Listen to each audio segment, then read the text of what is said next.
This is a magazine review of Infinity. This is issue 31, November 2020, just come out, I think this week. And you can see all the various things on it. Mysterious Island, obviously 1961 film. Unseen Bonds, you got like Cary Grant. Wow, he would have made a great Bond, I'm certain. Brilliant. Bilko, Phil Silvers, Whoopi, I was going to say Whoopi Goldberg, no, it's Whoopi comic, my apologies. Models The Cat, series I did not see. I've heard of it. Arthur Askey, brilliant. I loved Arthur Askey. Forgotten 80s science fiction TV, and also Diana Rigg, also Danger Mouse. Not a mega fan of that. I did watch them. But yeah, so this covers a lot of different things. It's not just on one subject. This is what I like about this magazine. I virtually guarantee there's going to be some articles you probably think, oh, not really. But actually still, sometimes you think, you read it and you think, well, that's actually quite interesting. And it makes you go off and explore. You think, oh, I'll go and find out a bit more about that. And there's also a companion magazine, which I have to say I haven't bought. I love horror films. I love horror, but there's a limit to how much I can buy. So Dark Side is a magazine that I do occasionally pick up and look at, but I think I love this one though. Infinity, got great selection, and you've got some advert for T-shirts and binders. Introduction there. Also, it's got Infinity News, and they've got mention here of some books. And I'm just going to quickly show you there so you can see it. Susie apparently screams again. Audio copies from the darksidemagazine.com and Italian Horrors, which is their book. Also mentions Torchwood audio. That'd be nice. I'd love to see the series back on again. I enjoyed Torchwood. Lots of people didn't, I know, but I enjoyed it. Grange Hill, brilliant series. Again, very rarely repeated. Why aren't they on the BritBox? I haven't seen them on BritBox. I would love to see Christmas specials, especially. I'm certain they must have done a few Christmas episodes. But loved Grange Hill. Again, like with lots of these things, sometimes I can watch one or two episodes, and then after about one or two, you think, oh, crumbs. I remember watching it. It was okay, but can I watch more than that? I'm not a completist in that sort of thing. I have to watch everything. Now, this Whoopi. You've got Whoopi magazine, and you've got Whoopi, and it's, I love the proud winner of 1979 NHS Glasses and Sandals with Socks Award. Megalith of British humour comics, and there were so many of these, of course, humour comics. Whoopi was just one of them and just superb. I mean, I don't know when it first came out, but it's, oh, let's see. Oh, so it was 1974, and it was quite a big cost, 5 pence. And of course, says 5 pence there. And also, of course, he always had the various things. Apparently, it was a super squirt ring. I'm certain I bought this because I would have bought it. I mean, I bought virtually all of the comics at that time, and I was always so. I didn't buy every issue, but I do remember lots of these, like Bumpkin Billionaires, and they put lots of pictures, examples. Ghost Train, and you've got there. You've got Whoopi. I love that one. They've done it like a 2000 AD. So you've got featuring Judge Sweeney Toddler. Brilliant. Got letters. It's got, I've mentioned about Peter Jewell there, as well as Worlds Beyond. And then the Bond movies that never were. And you've got Cary Grant there and a variety of other actors. Now, Alfred Hitchcock, he would have made a brilliant Bond. Don't know about Bond director, but a brilliant Bond. You can imagine him as Bond. Probably not. But it could have happened. Then you've got all the variety, obviously, of Roger Moore, etc., Timothy Dalton, George Lazenby, etc., Pierce Brosnan. Oh, Sean Bean. I must admit, Sean Bean would have been interesting. I'm not a fan of Sean Bean, I have to say. There's quite a few things. I love it. Some of the ones here, you've got they've got pictures all the way down the side of all the possible Bonds. And there's some really great ones. Some really ones that actors that I really love. Some I just think baffling. Can't imagine some of them being Bond, I have to say. And there's another page of additional one. Yeah. I must admit, Tom Hardy, interesting choice. They've been talking about Tom Hardy, of course, for the moment. I quite like Tom Hardy and things. I just wonder whether he would really make a great Bond. I guess so.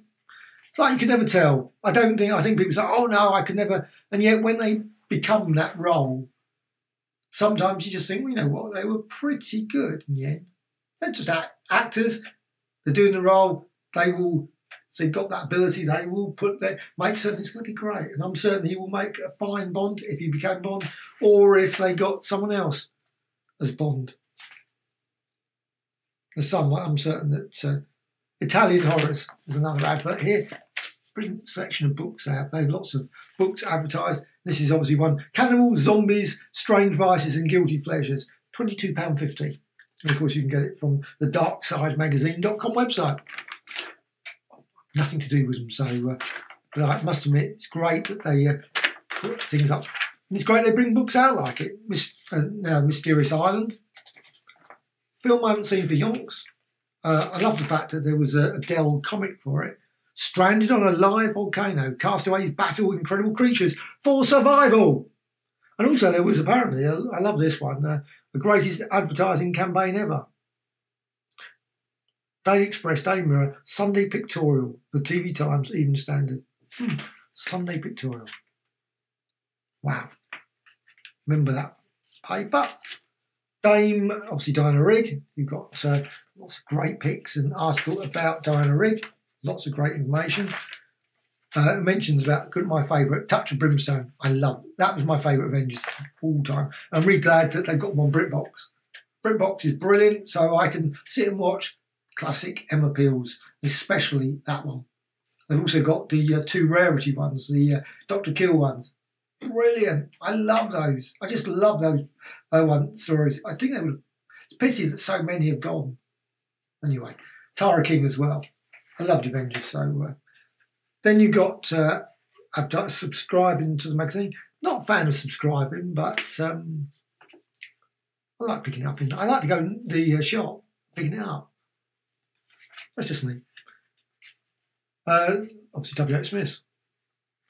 You got, and obviously others can be found in many others, of course, I'm certain. You've got Bond there, and then you've got Mysterious Island, though not an actual poster of it particularly. I don't think this is a film poster, it's someone's drawing. Then they've got adverts of reviews. I love the reviews. And they've got the reviews of Supergirl, Batwoman, Flash, etc. And they've got DC Legends. That's my favourite of the whole lot. It's the wackiest, weirdest, craziest. It was a brilliant series. Thoroughly enjoyed that. Ins and out, all the characters that come and go in that series, just so baffling. You never know who's going to be it. And I love it's got a lot of bonus material apparently as well. Just great show. Fury from the Deep, brilliant. I love that. Love the animation. The Doctor Who animation was, you got the advert there obviously. Fury from the Deep. I didn't think I was going to enjoy it, but wow, what a DVD collection. 3 discs of just great stuff. I just thoroughly enjoyed it. Great story as well, which I was unsure about because I loved it when I was young. It doesn't always mean when you watch it when you're a bit older, you think, it's going to be rubbish. Doom Patrol. This one as well, Honeymoon Phase. Must see that. It looks quite good. I looked at the trailer. Wow. You got Danger Mouse.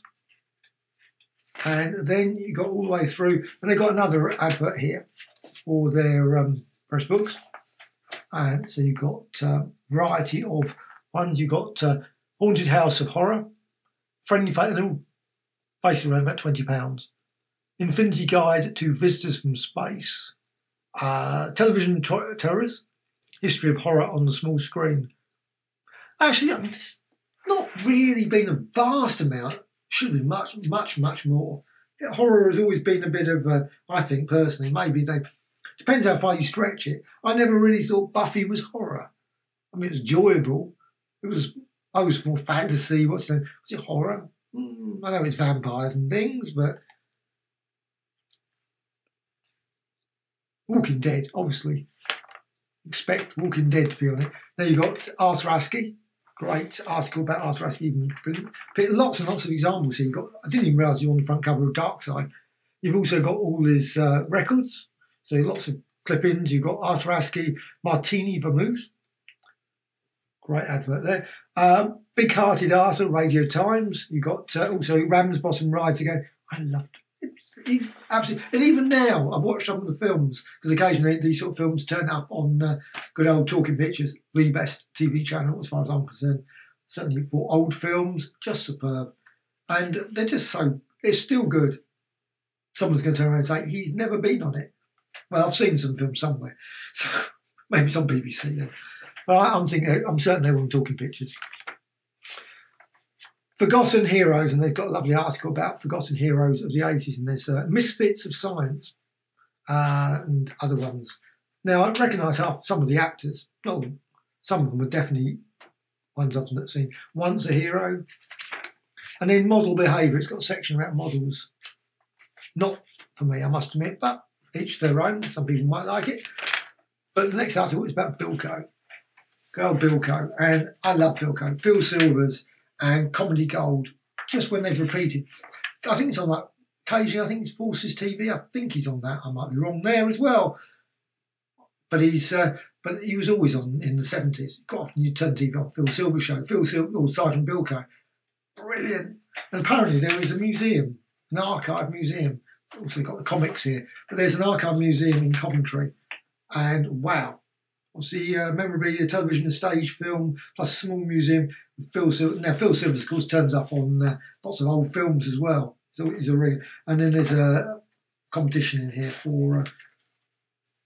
thing as well, and then on to the last bit, which is near enough the last, The Cat. This is a TV series that was obviously back in the 60s, 1966, NBC introduction. Once a circus performer.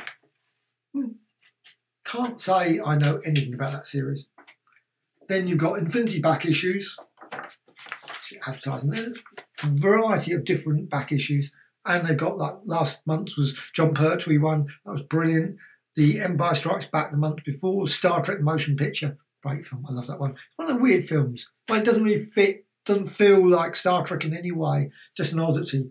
Batman. You've got Blade Runner. Logan's Run. I love Logan's Run TV series. As well as the film. Tom Baker. You've got Spy Girls. The Star. Time Forgot. Duncan McClure.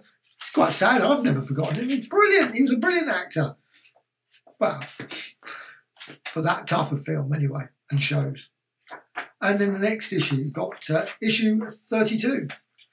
And it says there, landing on the 7th of January, 2021. Apparently it's going to have, like, good old Peter Wingard, Close Encounters of the Third Kind, obviously bits of Land of the Giants, Invisible Man on television. I love that. David McCallum. About his time, we chat. Brilliant. Love. Why isn't that on now? What's happened to the Invisible Man? I expect the DVDs may exist. I hope. But strange. Completely forgotten about that series. Did enjoy it at the time. And a number of other people that are in here as well. So Jeff Love's albums. And then on the back there's an advert for a new magazine from Hemlock Books. This is the Sensational 60s. George Powell's Time Travel, blah, blah, blah, birds. Looks good as well. So, don't know if that's going to be in the shops. However, there's obviously, find out about it on this magazine, Infinity magazine. I think this is just one of the best magazines. It's one of the ones, as soon as I go into like shop, pick up. Love it. It's absolutely great. I say issue 31, as good as all the previous issues as far as I'm concerned. And just a brilliant, brilliant magazine that I love buying. So totally recommended, Infinity magazine.